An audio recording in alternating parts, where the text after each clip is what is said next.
دو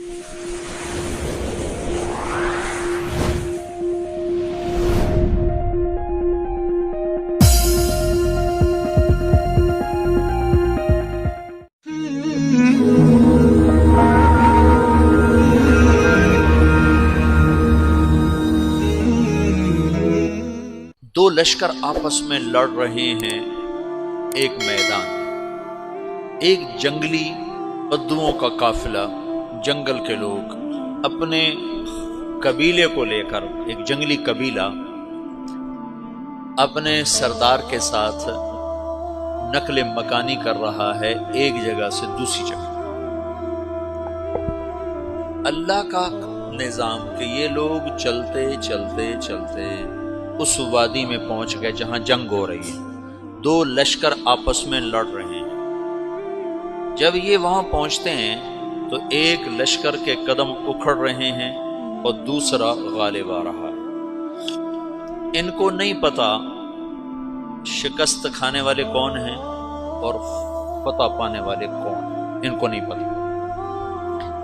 اس جنگلی قبیلے کے سردار کا نام بھی تغرل ہے، تغرل۔ تو یہ سردار کہتا ہے جو شکست کھا رہے ہیں ان کی مدد کرو، کچھ پتہ نہیں کون ہے، کہتا جو شکست کھا رہے ہیں ان کی مدد کرو۔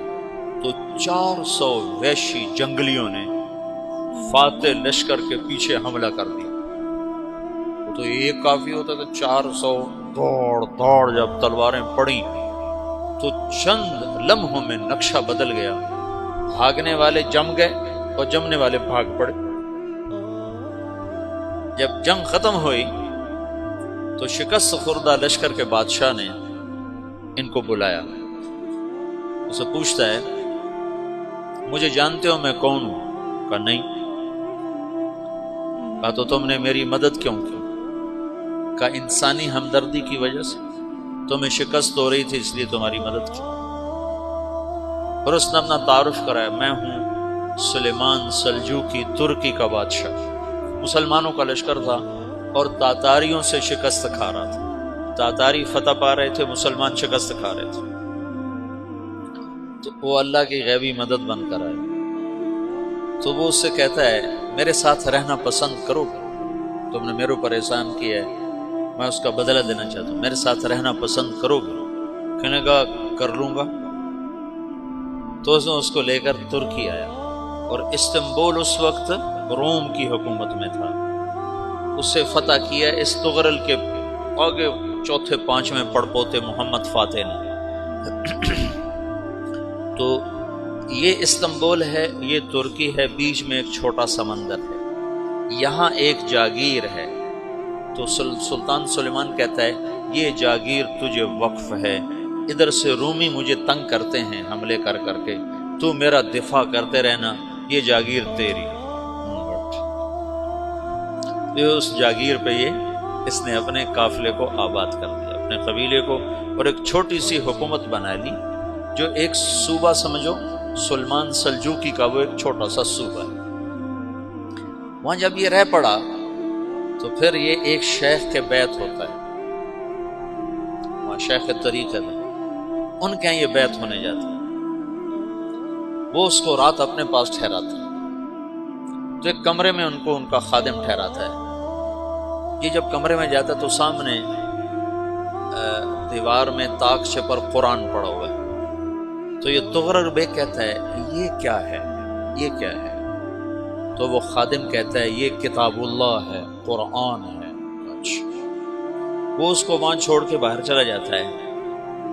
وہ دیہاتی آدمی، جنگل کا رہنے والا، پہلی دفعہ زندگی میں قرآن دیکھا، وہ کہتا ہے یہ قرآن ہے، اللہ کی کتاب ہے، میں اللہ کی کتاب کے سامنے سو جاؤں، کتنی بے ادبی ہے۔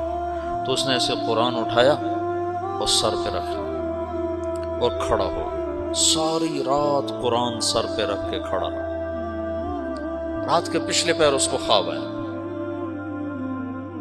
کھڑے کھڑے اس نے دیکھا کہ اس کی پشت سے ایک چاند نکلا اور شیخ کی بیٹی کے سینے میں جا کے اتر گیا۔ پھر اس لڑکی کے سینے سے ایک درخت نکلا جو پھیلتے پھیلتے پھیلتے 3 بر اعظم پہ چھا گئے، افریقہ پر، یورپ پر، ایشیا پر۔ پھر اس کی آنکھ کھل گئی، وہ کھڑا ہوا ہے تو اس نے صبح یہ خواب اپنے شیخ کو سنایا، تو انہوں نے اپنی بیٹی اس کے نکاح میں دی تھی۔ اس بیٹی سے ایک بچہ پیدا ہوا، تغرل بیگ نے اس کا نام رکھا عثمان، عثمانی ترک نام سنو، جو میں نے کل بتایا تھا کہ 1924 میں وہ خلافت ختم ہوئی، تو ایک بیٹا پیدا ہوا عثمان۔ عثمان نے پھر ایک نئی اسلامی حکومت کی بنیاد رکھی جو 1924 تک چلتی رہی، کوئی 800 سال یہ حکومت چلی۔ تو حکومت کا شیرازہ بکھرا لیکن پھر جڑ جاتا تھا، اور وہ قرن اول والا جوڑ کبھی نہ پیدا ہوا، ٹکڑے بن گئے۔ ان ٹکڑوں میں اللہ لوگ پیدا کرتا رہا۔